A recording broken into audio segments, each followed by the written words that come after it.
Hey guys, welcome to Full Stop Reviews, your one-stop shop for all things movies. And today, we're going to be talking about something, but we can't raise our voices too loudly. I'm talking about the sequel to A Quiet Place. The funny thing about this movie is that I wasn't actually a huge fan of the original the first time I saw it. I had to see it again, mainly because I couldn't look over the fact that having a baby in that environment might be one of the dumbest things I've seen in a horror movie. But you know what? It's a solid movie. It's a solid horror movie, and it's part of a great new wave of horror movies that we've been getting over the course of the last, 10 years or so. Spoilers for Quiet Place Part 1 if you haven't seen it. If you haven't seen it, I'm going to spoil that movie, but not this one. So click away now. You've been warned. Let's get into the review.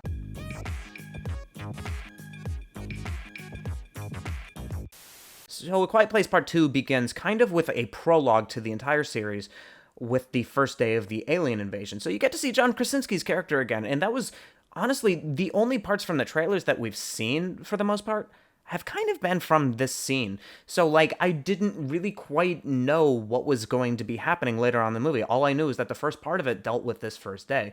And it's not as much of the movie as you might think. But my god, it's a fantastic sequence. The camera work is just on point the entire way through. The camera is almost always moving, and this helps to promote a sense of tension throughout the movie. Krasinski is a very, very clever director where there's scenes, especially through his camera work. John Krasinski is a very, very clever director, and the camera is almost always moving in this movie, and you feel this sense of momentum and there's just this kind of lingering sense of dread that just pervades the movie. For example, in the early sequences of the movie, there's a scene where Emily Blunt has to drive away. The problem is that the camera point of view is from one of the kids' point of view, who is stuck in the back seat of this car, and the camera just keeps looking forward at where Emily Blunt is driving away from, so you don't know where the car's headed, what's behind it, are we in danger of hitting anything, and you just want the camera to turn around, and it doesn't, and it's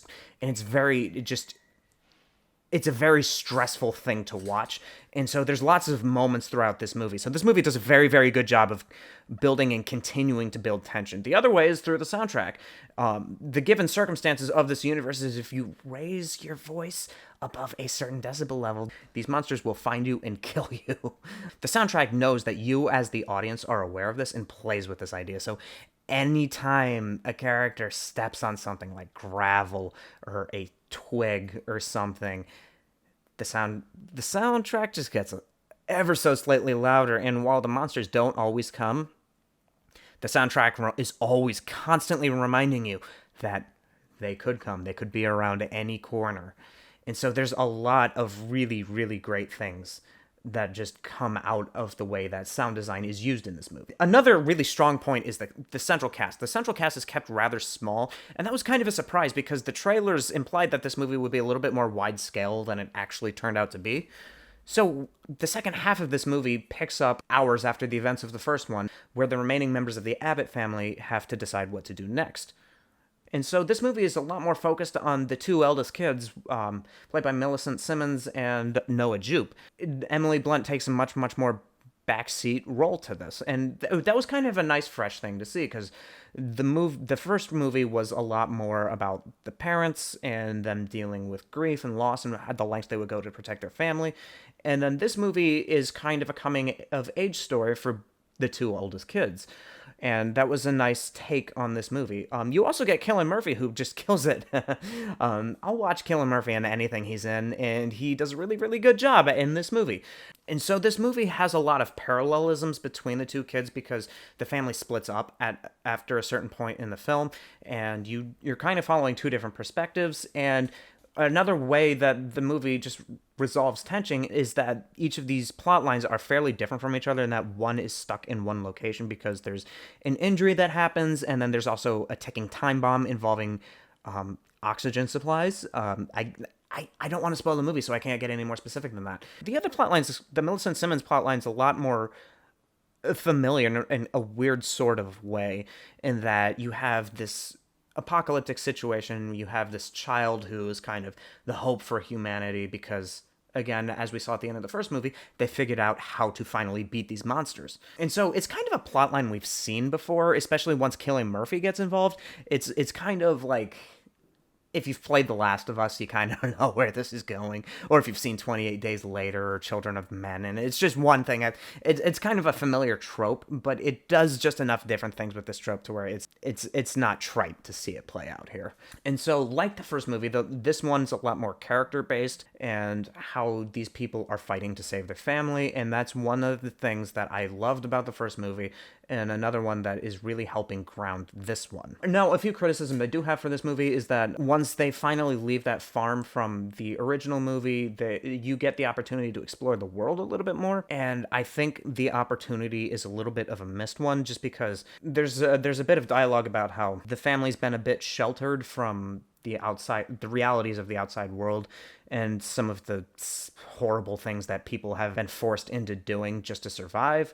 And so, like, that kind of Walking Dead idea where sometimes the most dangerous things out there are other people, which, to be honest, is kind of an overused, trite storyline at this point in any kind of zombie or survival horror genre thing at this point. That said, the movie kind of touches on that a little bit, but doesn't quite flesh out that part of the world as much as you would like it to. And I think the weakest part of the movie is where the third act resolves. It's a plotline involving a radio station in this island that they find. And that's where the Jaimin Hansu character comes in. And he's one of the top billed actors on this movie. He's in a lot of the trailers, and you barely see him.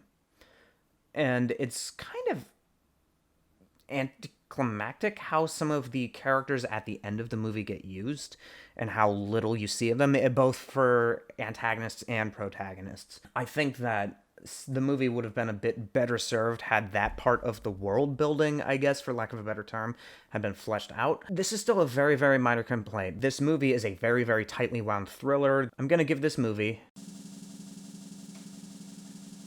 a green light. Go watch it right now. Honestly, it's one of my favorite movies I've seen up to this point this year, and I'm really, really happy that the movie turned out the way it did, because this movie took a while to come out. It was supposed to come out at one point in late 2019, then at one point in early 2020, and then it just kept getting pushed back, and that was even before the shutdown started happening, that this movie kept getting delayed. So I'm just happy that this movie came out, and it was well worth the wait.